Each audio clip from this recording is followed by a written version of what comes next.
네, 안녕하십니까. 중국의 노골적인 대한민국 견제가 또다시 시작되었습니다. 그동안 웬일로 잠잠하나 싶었는데요.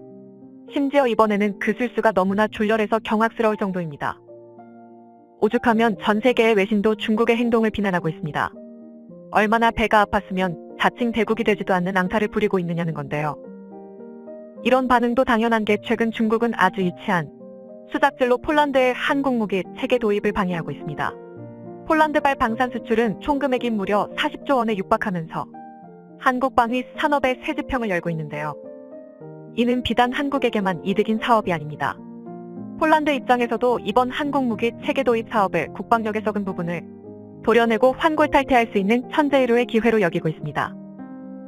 이를 증명하듯 지난 10월 17일 폴란드 마리우스 부와슈차크 부총리 겸 국방장관은 사절단과 함께 한국을 방문하기로 계획했는데요. 이는 18일에 예정되어 있던 국방부 장관 회담과 19일 개최된 K2 전차 및 K9 자주포 출고식에 참여하기 위함이었습니다. 한국과 폴란드 모두 국군을 건 대규모 방산 수출을 진행하고 있는 만큼 앞으로의 상황을 논의하고 양 국가의 파트너십을 다져가기 위해서였는데요. 그러나 결론적으로 마리우스 부총리는 한국을 방문하는 데 실패했습니다. 다름 아닌 중국이 폴란드 사절단을 태운 전용기가 자국 영공을 지나는 것을 거부하며 목리를 부렸기 때문입니다. 폴란드에서 한국으로 가는 최단 직항로는 필수적으로 중국 영공을 지나야 하는데요. 중국을 우회하는 방법도 있지만 그런 게 되면 운항거리가 기하급수로 늘어 중간급유를 받아야 하는 등 왕복 시간이 배 이상 소모됩니다. 상황이 이렇게 되자 결국 마리우스 부총리가 방한 자체를 취소하는 초유의 사태까지 벌어졌습니다. 이게 무슨 어이없는 일인가 싶은데요. 아무리 한국의 군사적 성장을 고가화하고 있다고 해도 이런 심각한 국제 외교 결례까지 범하는 중국을 이해하기 어렵습니다. 아닌 게 아니라 중국의 목리는 오히려 최악의 자충수가 되어 제 발목을 잡는 꼴이 되고 말았습니다. 가장 큰 문제는 중국과 폴란드 그리고 러시아의 관계입니다. 우크라이나 전쟁을 계기로 세계 대부분의 국가가 러시아 제재에 동참했습니다. 그러나 중국은 지금까지도 물밑에서 러시아의 군사, 반도체를 지원하다 발각되는 등 온갖 주태를 일삼고 있습니다. 일각에서는 우크라이나 전쟁과 러시아 제재를 통해 세계 평화를 원하는 정상 국가와 자국의 이익을 위해서는 전쟁도 불사하는 비정상 국가가 확연하게 구분되어 있다고 주장할 정도입니다. 더군다나 폴란드는 러시아의 우크라이나 침공에 가장 격렬히 항해 중인 국가입니다. 애초에 폴란드가 한국 무기 체계를 대규모로 도입하는 이유도 우크라이나의 자국의 무기를 너무 많이 지원해서 전력 공백이 발생했기 때문입니다. 그런데 이런 상황에서 중국이 폴란드의 한국 무기 체계 수입을 방해했다는 건 아무리 잘해줘봐야 러시아를 대신해서 국제 활동에 나섰다는 걸 광고하는 꼴입니다. 즉 러시아의 대변인 노릇을 하고 있다는 건데요. 게다가 폴란드와 중국의 관계도 문제입니다. 사실 우크라이나 전쟁이 발발하기 전만 해도 실제로 폴란드는 지난 2015년 1대1로 관련 양해각서에 서명하며 중국의 유럽 진출 관문을 자처했습니다. 지리적으로도 폴란드는 독일과 러시아 그리고 체코, 슬로바키아, 우크라이나, 벨라루스, 러시아 등 CIS 국가들과 국경을 접하고 있는데요. 이 덕에 중국에서 유럽으로 이어지는 철도, 화물 수출의 90%를 책임지는 물류 허브이기도 했습니다. 다시 말해 폴란드와 중국은 경제, 정치적으로 상당히 긴밀한 관계였는데요. 오죽하면 폴란드와 중국은 전쟁 전만 해도 서로를 포괄적인 전략적 동맹 관계로 분류했습니다. 이는 국가 간 우호 관계에서 최상위의 개념으로 해당 국가와 중요한 군사 동맹 관계라는 의미입니다. 알기 쉽게 한국을 예로 들자면 유일하게 미국만이 포괄적인 전략적 동맹 관계로 분류되어 있는데요. 그만큼 우크라이나 전쟁 전만 해도 폴란드와 중국의 사이가 각별했다는 방증입니다. 그런데 중국은 이런 과거가 무색하게 깡패짓 한 번으로 폴란드와의 관계를 망쳐버렸습니다. 지금까지 1대1로를 통해 제멋대로 휘둘러왔던 동남아시아 여러 국가들처럼 폴란드도 자신들 마음대로 주무를 수 있으리라 착각했던 건데요. 그러나 폴란드는 지금 러시아를 막지 못하면 나라가 망할지도 모른다는 절박한 상황에 내몰려 있는 데다 중국과 비교 자체가 무색한 대한민국이라는 최고의 파트너를 얻었습니다. 그리고 이 덕인지 폴란드는 이참에 중국을 손절해버리기로 결심한 것 같습니다. 중국이 칠러 노선을 타든 말든 보란듯이 추가로 K239 천무를 무려 288대나 도입하기로 결정해버린 것입니다. 중국 입장에서는 되로 주고 말로 받은 격인데요. 결국 폴란드 마리우스 부총리의 한국 방문을 막는 결정으로 중국은 국제사회에서 단단히 밉보였을 뿐만 아니라 폴란드라는 경제, 군사 동맹을 잇게 되었습니다. 오만한 중국의 작은 결정 하나가 감당하기 어려운 부메랑이 되어 돌아온 것입니다. 그야말로 국제 외교 역사상 최악의 나비 효과라고 부를 만한데요. 그런데 재미있는 건 중국의 목리가 불러온 나비 효과가 여기서 끝이 아니라는 것입니다. 이 작은 결정은 지구 반대편의 나라에까지 영향을 미쳐 어마어마한 결정을 내리게 했는데요. 중국 때문에 뜻하지 않게 피해를 본 주인공은 바로 미국입니다. 폴란드가 천무 도입을 확정 지으면서 미국의 발등에 불이 떨어진 건데요. 사실 폴란드는 천무가 아니라 M142 HIMARS를 도입하려고 했습니다. 전장 7m, 전폭 2.4m, 전고 3.2m의 궤도형 다연장 로켓포인 HIMARS는 우크라이나 전쟁에서 활약하면서 우리 국민분들에게도 많이 익숙해진 무기체계인데요. 360도 회전이 가능한 한 개의 로켓포드가 탑재되어 있고 최대 사거리 300km의 ATACMS 한 발을 발사할 수 있는 다연장 로켓포의 대명사나 다름없는 무기체계입니다.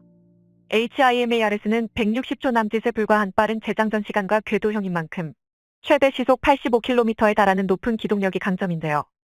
혹시 모를 러시아 침공에 대비하기 위해 화력을 최대한으로 끌어올려야 하는 폴란드에게는 최선의 선택지인 것입니다.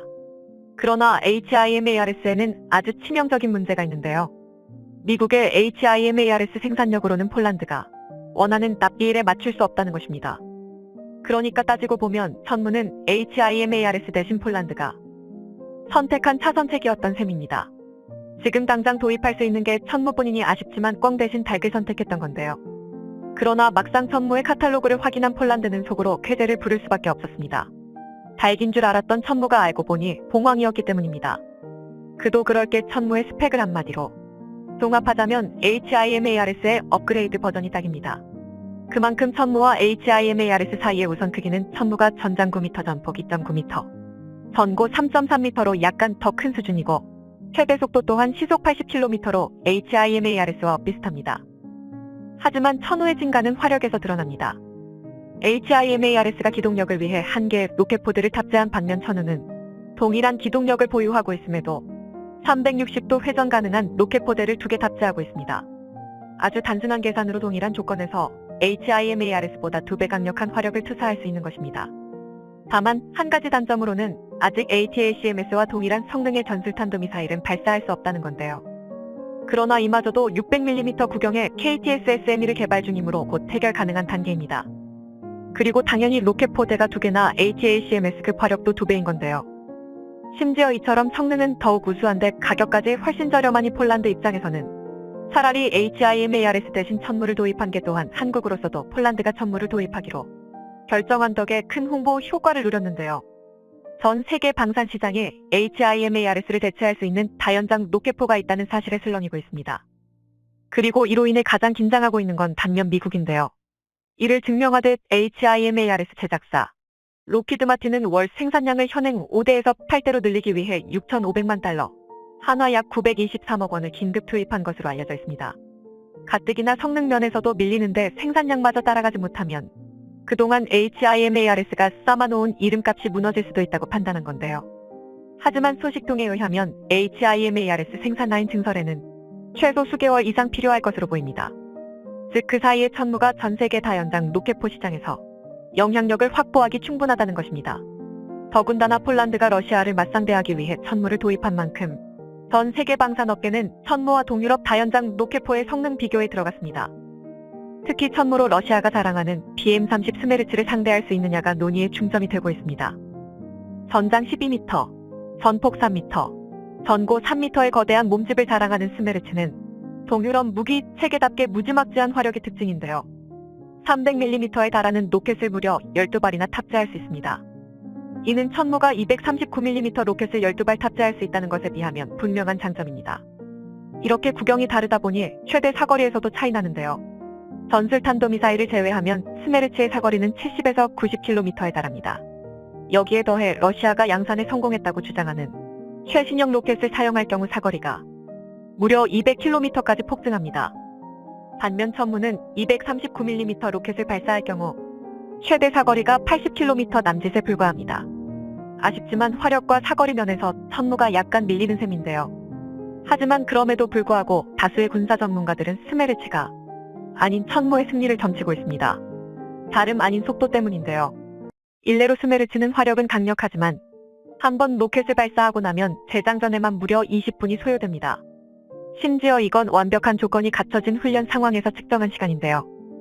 스메르츠는 크레인을 이용해 일일이 수동으로 로켓을 장전하는 방식이라 우크라이나 전쟁 같은 실전 상황에서는 30분이 넘게 소요되는 일도 허다합니다. 여기에 비교하면 천무는 그야말로 번갯불에 콩 구워 먹는 속도인데요. 전무는 재장전에 기껏해야 160초밖에 걸리지 않습니다. 더구나 천우는 완전 자동화 장전 시스템을 탑재한 덕분에 물련 상황이든 전시든 구분하지 않고 언제나 동일한 성능을 발휘할 수 있습니다. 이는 포격전에서 상당히 중요한 차이인데요. 스메르츠의 화력이 얼마나 강력하든 포병 전략의 기본은 히트앤드런입니다. 즉 화력 전개 후 빠른 이탈이 가장 중요하다는 뜻입니다. 그런데 재장전에 30분이나 걸린다는 소리는 펀치 한 방 날리고 죽을 때까지 두들겨 맞으라는 소리밖에 되지 않습니다. 심지어 스메르츠의 최대 속도는 시속 60km에 불과해서 도망치기도 어려운데요. 이처럼 천우는 다소 화력이 부족하더라도 절대적인 기동력 면에서 스메르츠를 압도하며 우수한 평가를 받고 있습니다. 이는 비단 폴란드 등 유럽 국가뿐만 아니라 대한민국 안보 상황에도 상당한 이점인데요. 구소련의 무기 체계에서 상당한 영향을 받은 중국 또한 스메르츠의 카피 버전인 PH-103을 주력 다연장 로켓포 중 하나로 운용하고 있기 때문입니다. 다시 말해 폴란드와 러시아, 대한민국과 중국의 다연장 로켓포 대결이 본격적으로 시작된 셈인데요. 덕분에 폴란드와는 방산시장 파트너 관계에서 한 발 더 나아가 군사적인 동맹 관계까지 논의할 계기가 마련되었습니다. 적의 적은 동지라는 격언이 대한민국과 폴란드의 관계에도 적용되길 바라겠습니다. 시청해주셔서 감사합니다. 영상이 도움이 되셨다면 구독과 좋아요 부탁드리며 다음에 더 유익한 영상으로 찾아뵙도록 하겠습니다.